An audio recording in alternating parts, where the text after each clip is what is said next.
ayudando Camila, sino Gisela, una abogada amiga y colega que está trabajando con nosotros.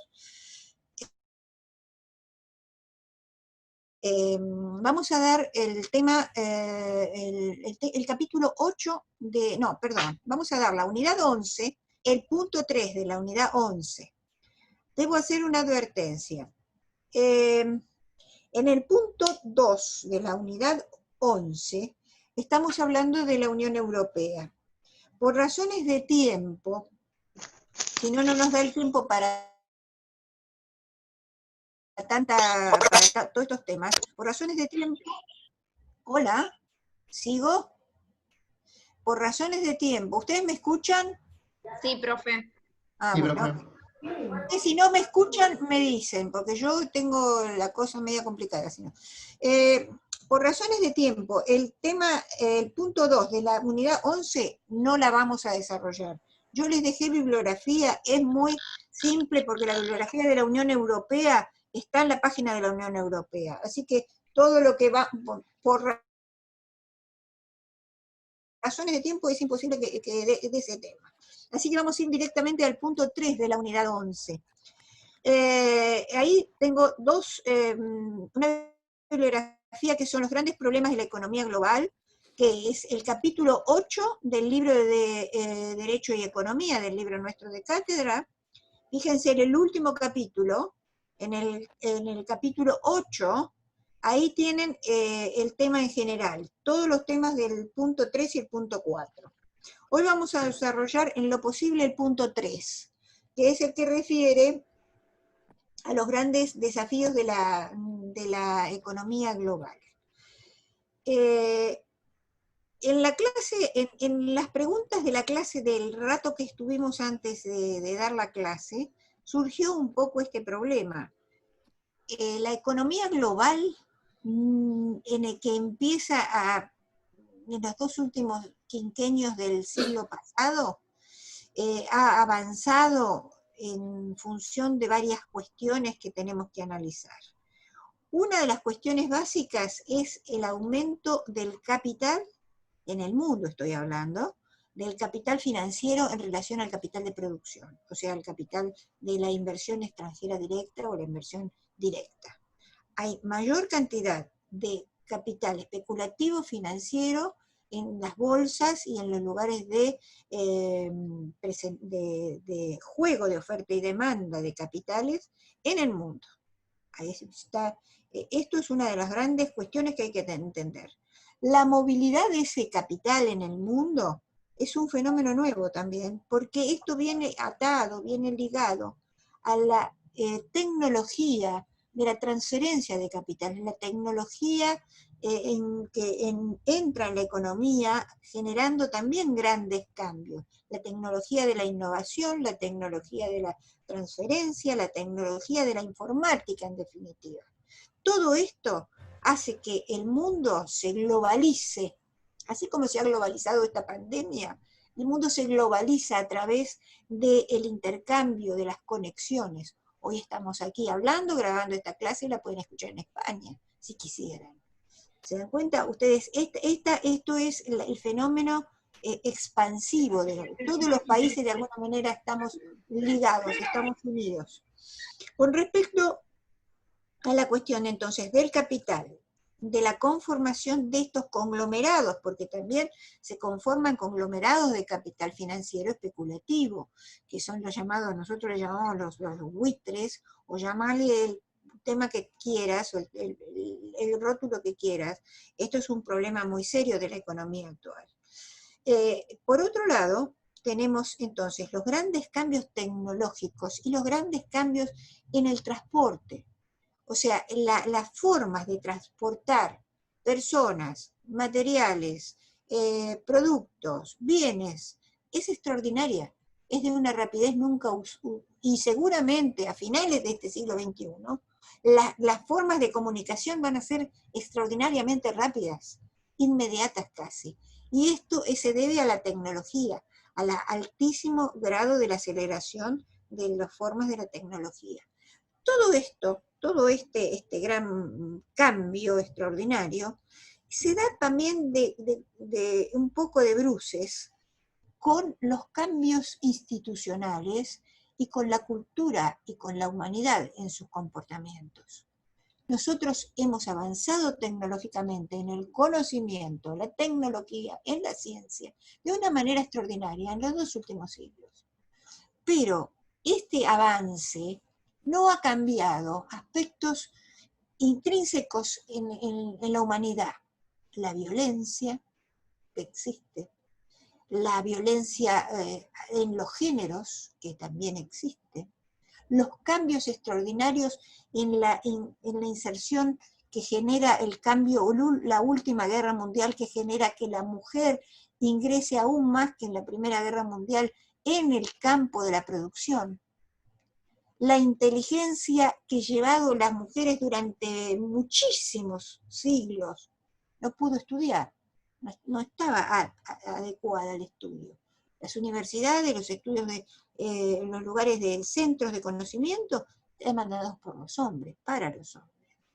Esto generó también un retraso en respecto a la mujer, al género femenino, que irrumpe en el siglo XIX, siglo XX, siglo XXI de una manera extraordinaria, generando entonces un cambio social impredecible antes, inexistente. Todas estas cuestiones que parecen que son más sociales que económicas, no olvidemos que la economía es una ciencia social, nunca debemos olvidar esto, y que esa ciencia social se nutre de la conducta humana, se nutre de los defectos de las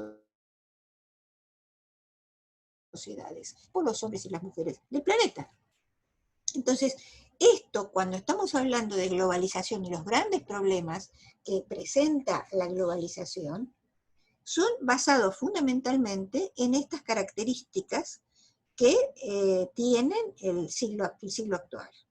En las características, entonces, la movilidad del capital, la concentración del capital financiero, la existencia de mayor capital financiero en relación a la producción, en relación a la humanidad, cómo se va desarrollando, los cambios sociales profundos que se está teniendo a lo largo de todo el globo, porque esto no es cuestión de hablar de en todo el globo se están produciendo, aún en aquellos países más cerrados y que por religión o por cuestiones culturales la mujer está sesgada, está puesta al costado, aún en aquellos países, estoy hablando de los islámicos, de los muy, digamos, radicalizados en las religiones, se está dando ese mismo fenómeno. O sea que lentamente se va abriendo. Bueno, ¿y esto qué significa? Esto significa enormes cambios en la economía. ¿Por qué enormes cambios en la economía? Primero, porque el factor trabajo, que es un factor esencial en el circuito de la producción, en el proceso de la producción, ha cambiado extraordinariamente. No solamente por la inserción, digamos, de la mujer dentro del panorama de la mano de obra, digamos, de los trabajadores, de lo que es el trabajo, sino también por la tecnología que implica el trabajo hoy día. ¿Y la tecnología qué es? Es capital técnico, es capital insertado en la producción, en la creación y en la tecnología como producto de esa creación. Entonces, todo esto tiene un origen en la humanidad. Entonces, la economía sienta esa cuestión totalmente diferente. Y entonces, ¿cómo entendemos la economía del siglo XXI? Bueno, hay que entender muchas cuestiones que no eran tenidas en cuenta en siglos, desde, digamos, mitad del siglo XX para atrás, para el siglo XIX, en adelante, yendo hacia atrás. Una de las cuestiones que me menciona el programa de estudios, más allá del tema de los derechos humanos, es el tema del crecimiento de la población. O sea, con todas estas características que acabamos de describir, el mundo se ha reproducido de una manera extraordinaria en cuanto a su población. Desde el origen de los clásicos, desde Malthus en adelante, siempre ha habido una tendencia a analizar el fenómeno de la población en relación a los bienes y servicios que producía esa misma población, y básicamente a la alimentación, o sea, el derecho alimentario que llamamos el derecho a la alimentación, que es un derecho básico, un derecho humano. La ley Malthus, ¿qué decía? Que cómo se producía en el siglo XVIII no era lo mismo, no era suficiente, no iba a ser suficiente en relación al crecimiento de la población. Que la población se generaba, se creaba, tenía una progresión geométrica y los recursos una progresión aritmética. O sea, mucho más rápido iba el crecimiento poblacional que el crecimiento de los recursos que necesitaba la población para generar su propia alimentación, vivienda, etcétera, etcétera. Ricardo y Stuart Mill, o sea, estoy hablando de los clásicos, de los clásicos siglo XIX. Los clásicos, ¿qué dicen? ¿Qué dice Ricardo? De que otro de los problemas es el establecido por la ley de los rendimientos decrecientes. O sea, le agregamos más un factor al sistema de producción, le vamos agregando más un factor, y la producción va a ir siendo regresiva. Esa es la teoría de Ricardo. Y Stuart Mill, otro de los clásicos, dice exactamente más o menos lo mismo.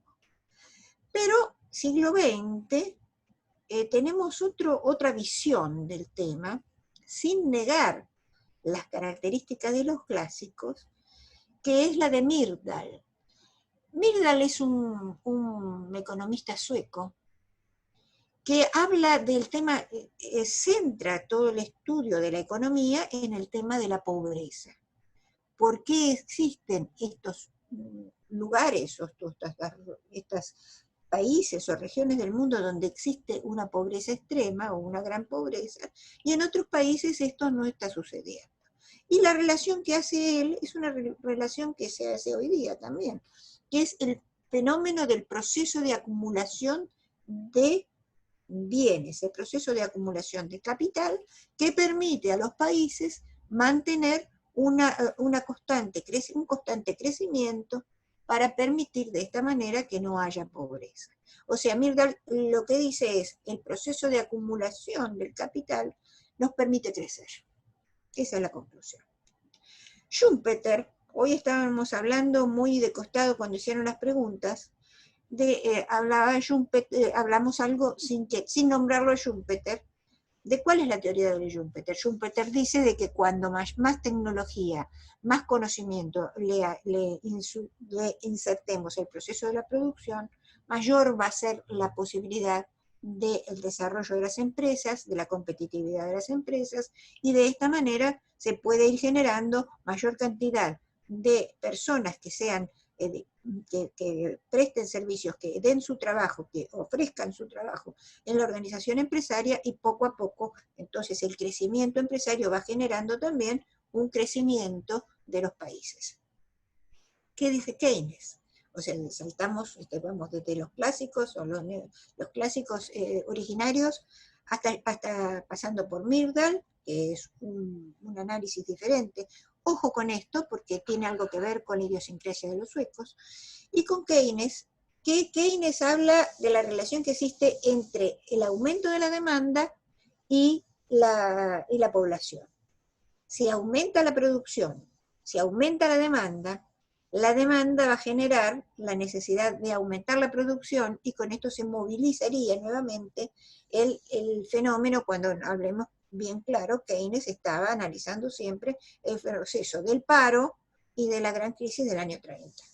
Entonces, el dinamizando la población, ¿y qué quiere decir esto dinamizando la población? Generando una población que consumiera, íbamos a aumentar la demanda, y a través del aumento de la demanda va a haber mayor empleo, mayor cantidad de producción, porque la empresa va a entrar a producir más, necesita un mercado ampliado, se amplía el mercado, y entonces tenemos una tendencia al crecimiento y al desarrollo. Muy bien. Hasta ahí entendemos el tema desde el punto de vista de la economía. ¿Cómo entiende la economía que el aumento de la población es un aumento que se va dando necesariamente, pero que genera en la economía la movilidad de factores y definitivamente entonces hay una posibilidad de crecimiento y desarrollo? Más o menos en esa línea podíamos ir manejándonos. Ahora bien, hay a partir del siglo XX, analizando los índices de crecimiento poblacional, hay algo muy interesante. En los años 1800, en el 1800, había en el planeta, más o menos calculado, 1.000 millones de personas. 1800, 1.000 millones de personas. Perdón, pero estoy tomando un café. En 1950, los índices ya son más ajustados, más realizados en función de estadísticas bien comprobadas. Más o menos en 1950 hay 2.532 millones de personas en el planeta. Años 2000, 1950, 50 años después, saltamos a 6.123 millones de personas. Y para el 2050 se calcula que va a haber 9.000 millones de personas en este planeta.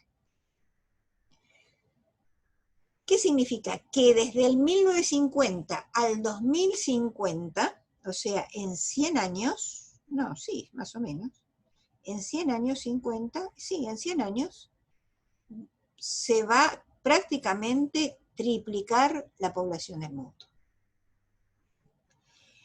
La pregunta que nos tenemos que hacer desde el punto de vista económico es, básicamente, en relación a los derechos humanos. ¿Podrán comer?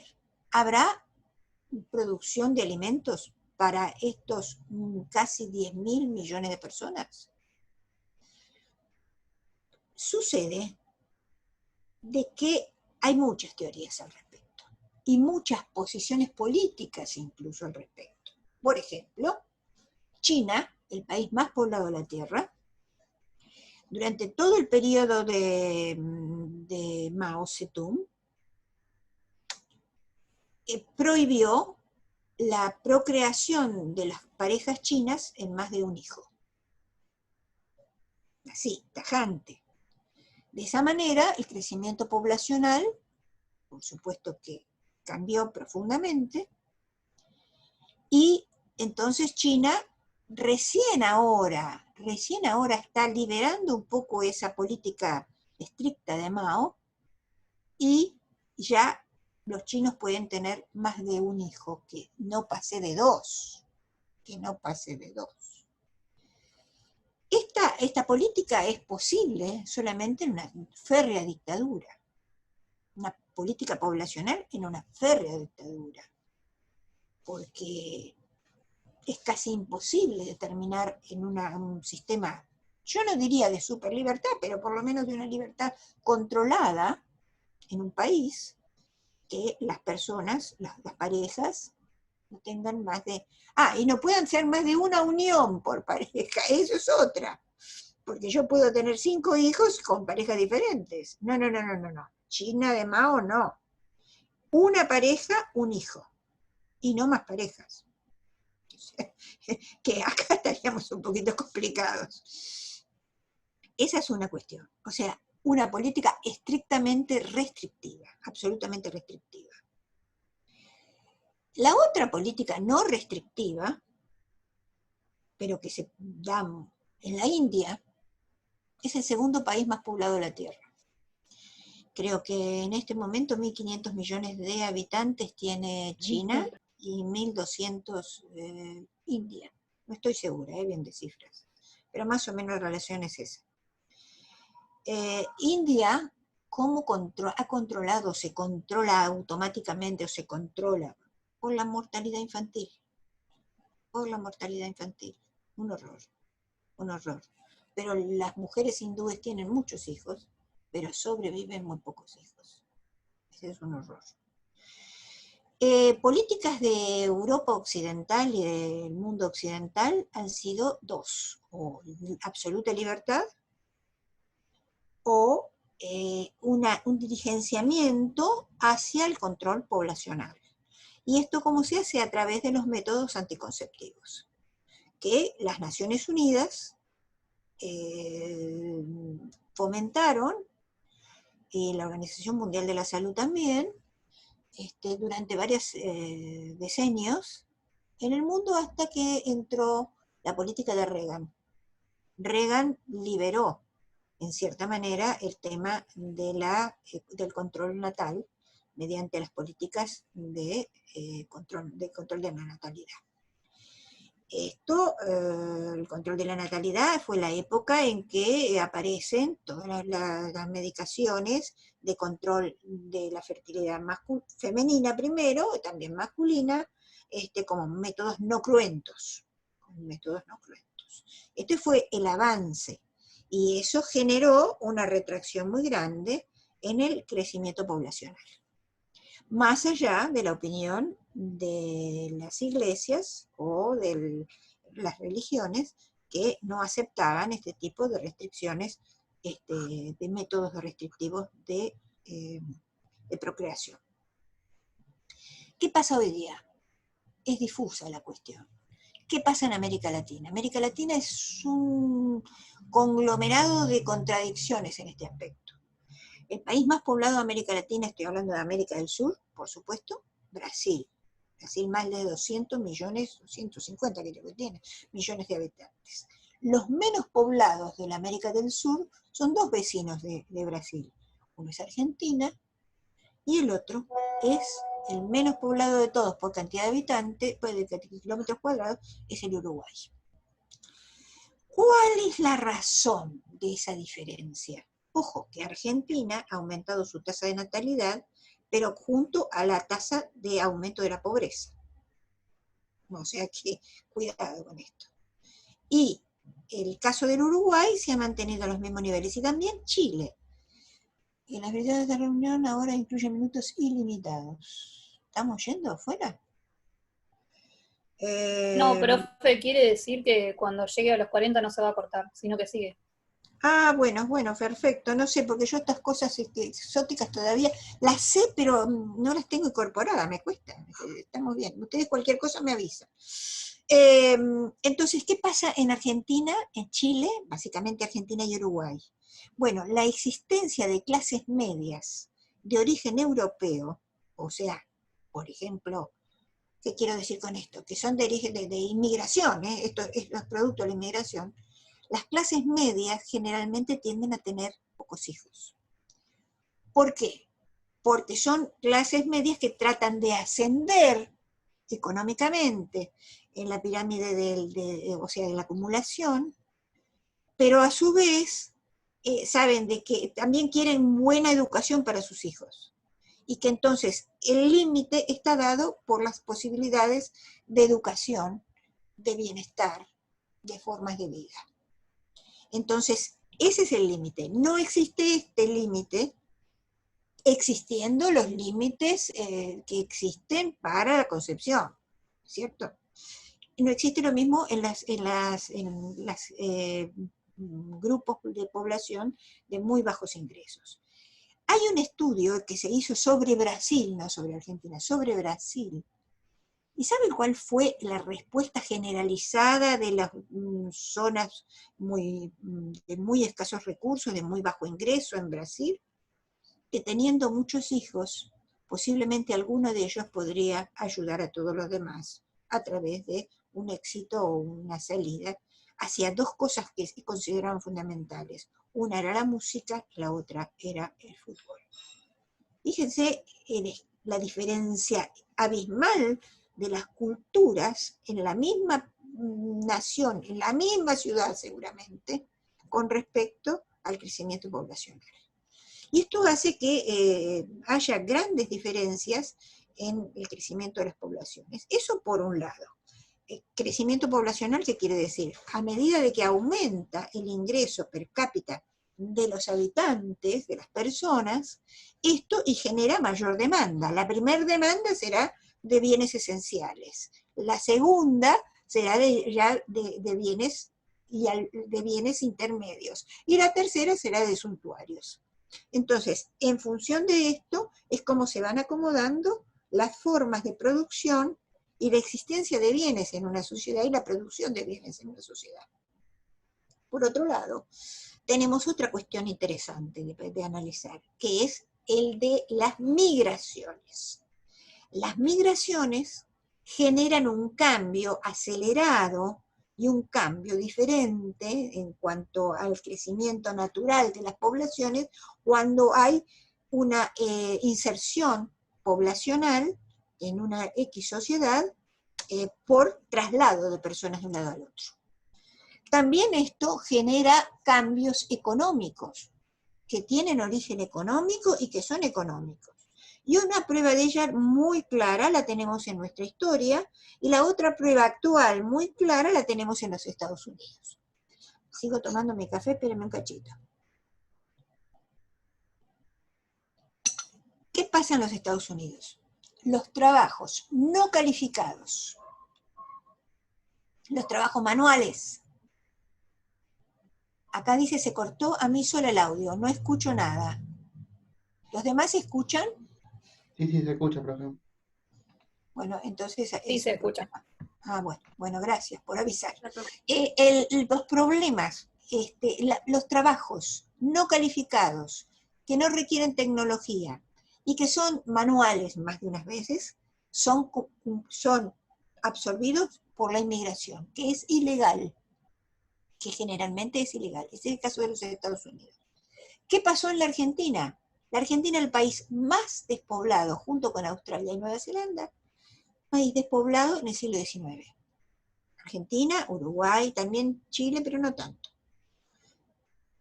¿Cómo creció la población de la Argentina entre 1890, 1880 y 1920? A través de la gran inmigración.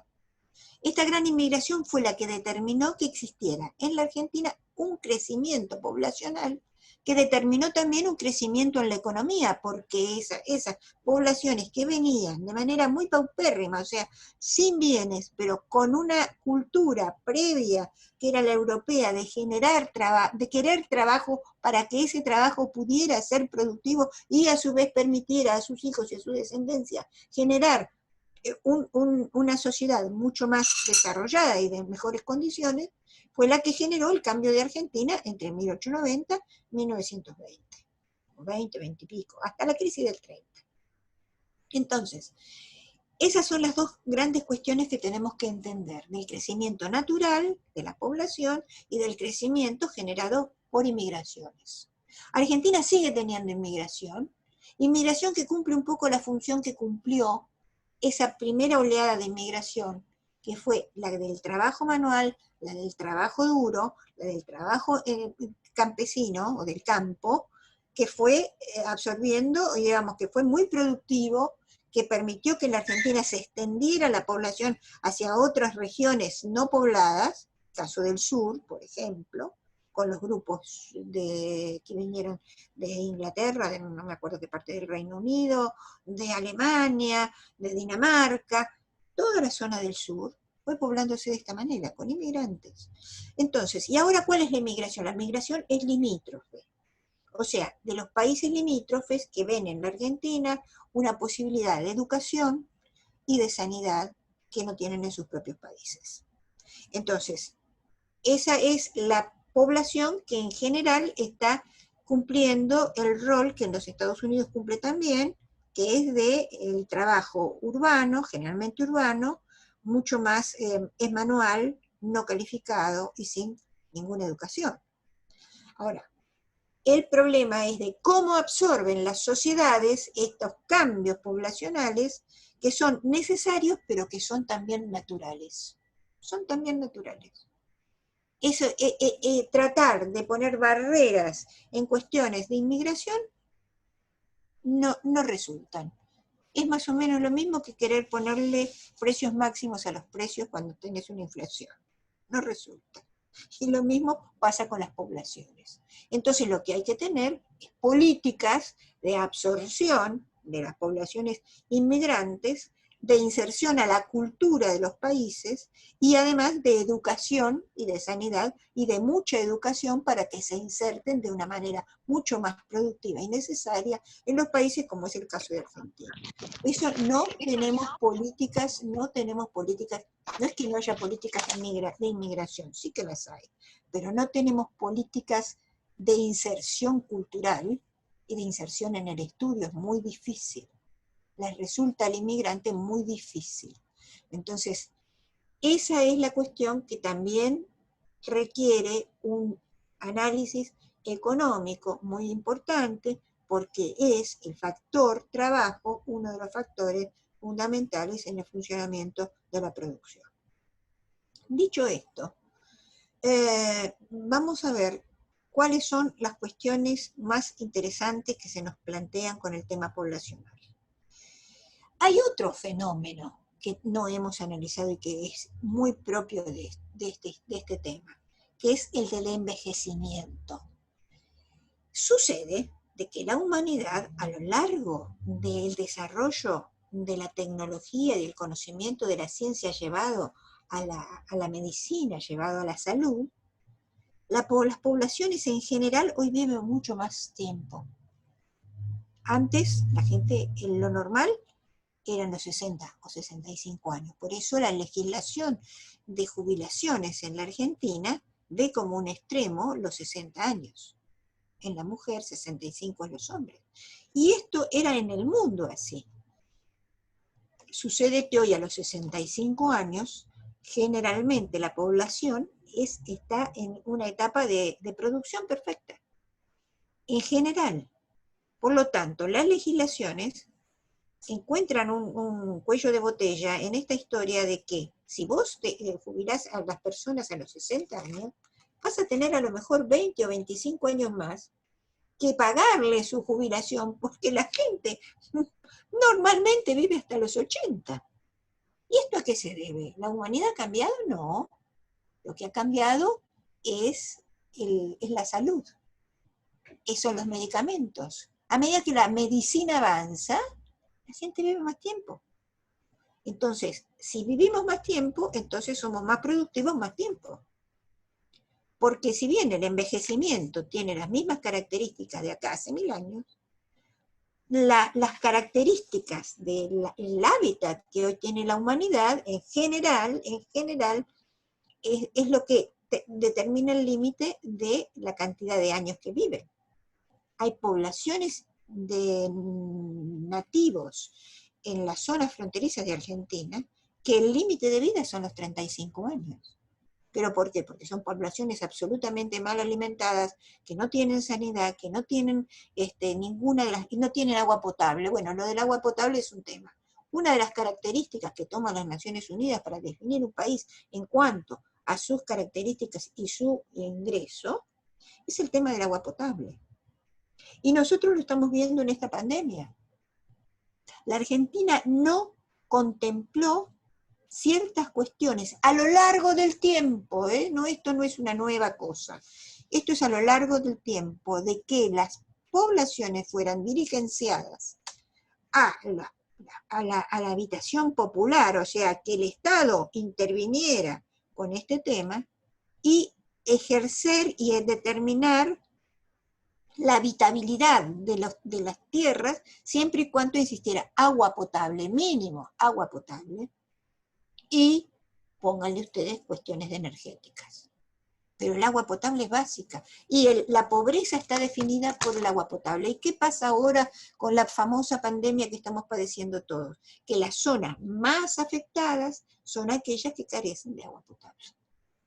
¿Por qué? Porque el agua potable fue el mismo determinante que generó la fiebre amarilla, creo, a principios del siglo XIX o XX. A principios del XIX, a ver, 1800. Sí, a mediados del siglo XIX. En la Argentina. O sea, son problemas de orden sanitario, pero son problemas básicamente económicos. Y son problemas que generan un problema de distribución de la sociedad. Muy bien. El problema del envejecimiento es el otro de los problemas. ¿Cuál es el envejecimiento que tienen en Europa?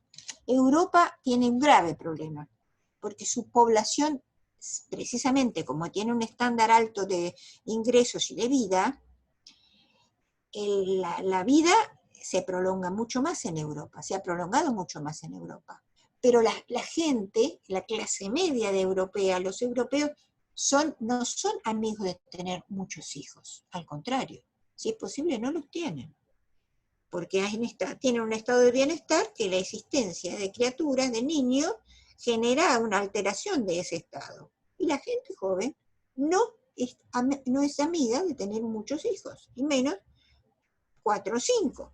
Por lo tanto, la población europea se envejece, pero no aumenta la población joven.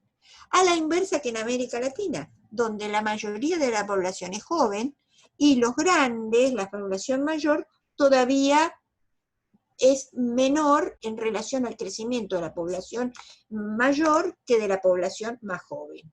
O sea, ¿qué quiere decir? Que si la población joven puede aportar y ayudar a los sistemas de jubilación de las personas más adultas, más grandes, este sistema puede funcionar porque hay mucha población joven. Ahora, ¿cuál es el problema? Entonces me van a decir, ¿por qué siempre tenemos problemas con el tema jubilatorio? Porque la gente joven no está en los empleos, no está aportando o aporta en cierta manera, de manera ilegal, o no aporta porque tiene su trabajo en lo que nosotros habitualmente llamamos el negro, o sea, trabajo informal. Entonces, esa es una cuestión que no es poblacional, es estrictamente económica, de distribución.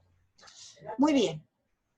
El tema ese en Europa es un problema muy serio, porque ellos seriamente distribuyen en función de la cantidad de aportantes a la cantidad de personas que están en condiciones de recibir lo que nosotros llamamos jubilación. Mientras tanto que en América Latina el problema también existe y más agudo, ¿pero por qué? Porque la gente joven no ingresa al trabajo formal con la misma facilidad que puede ingresar en otras partes. O sea, que otro de los problemas que hay no solamente es el problema de la población, sino qué tipo de trabajo o de empleo puede acceder la población joven para generar esta situación mucho más equilibrada del ingreso y de lo que se van hacia del egreso de la población. Y la otra cuestión, que es la más aguda, más difícil de comprender, es de los alimentos. Sí, la pregunta es, ¿puede el mundo llegar a producir alimentos para 10.000 millones de personas en el año 2050?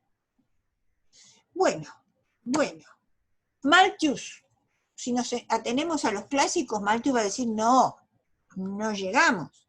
Pero Malthus estaba hablando de una producción agrícola o de alimentos absolutamente, totalmente, que no existe en este momento de la vida del mundo, tecnificado y con alta tecnología en la producción de bienes básicos, de commodities. Entonces, ¿qué pasa? Aumenta la población, pero también aumenta la tecnología de producción, aumenta la capitalización de esa producción, la reinversión y además las posibilidades que todavía no se han determinado en el mundo para generar alimentos para tantas cantidades de personas.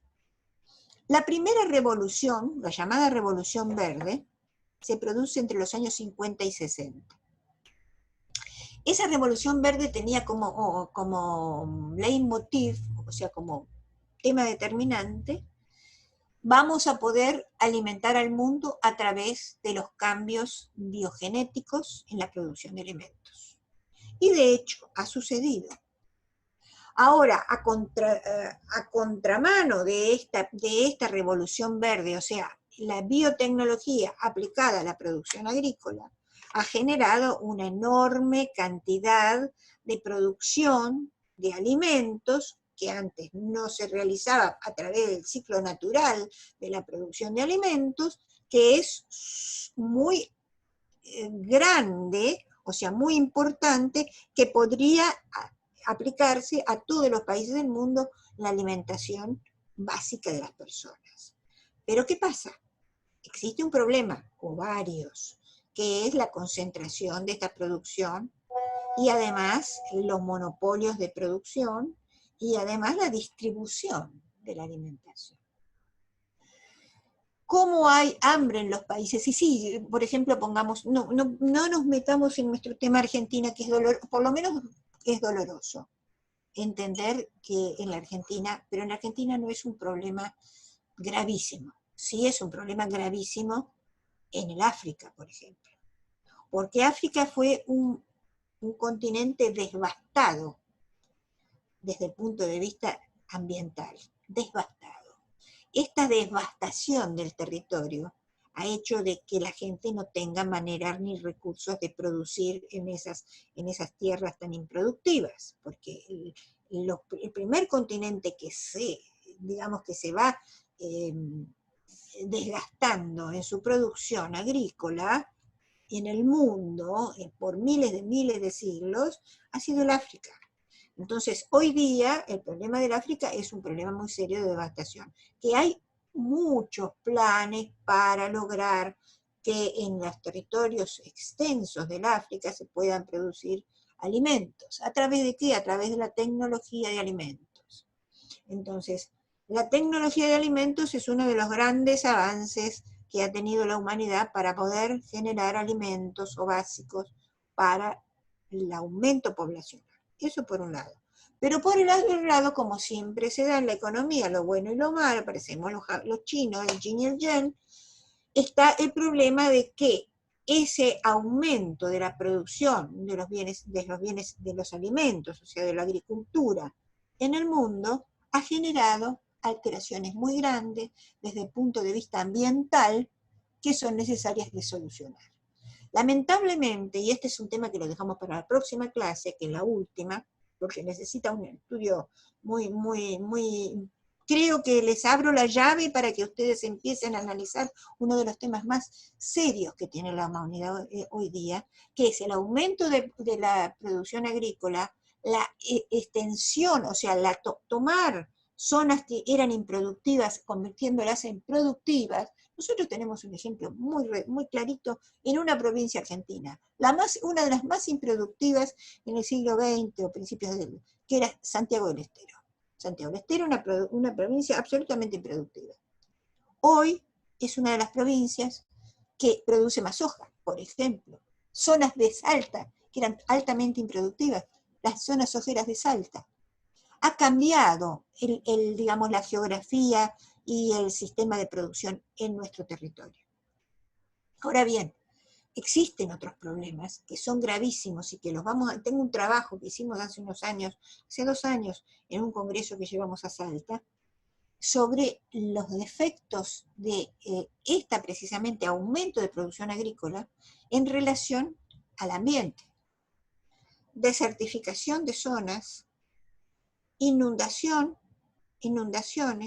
aumento del deterioro global. O sea, y sobre todo, y básicamente, es algo para analizarlo muy interesante, pero no podemos hacerlo en estas clases, que es la necesidad de generar energía a través de un sistema natural. El solar, energía solar y energía eólica. Porque uno de los grandes contaminantes que tiene el mundo y que generan enormes disturbios en el recalentamiento global, o el calentamiento global, es precisamente la producción de energía a través de los hidrocarburos. Y tenemos un problemita acá adelante de nuestra nariz, que no lo notamos, pero es así. Argentina es uno de los países que produce más biodiesel. ¿A través de qué? De producción, por ejemplo, también en los Estados Unidos, a través de la producción del maíz, que lo llevan al biodiesel, y este es el carburante, la energía para muchísimos insumos de los automotores, y de toda la rama del automotor. Pero sucede de que esto es altamente contaminante.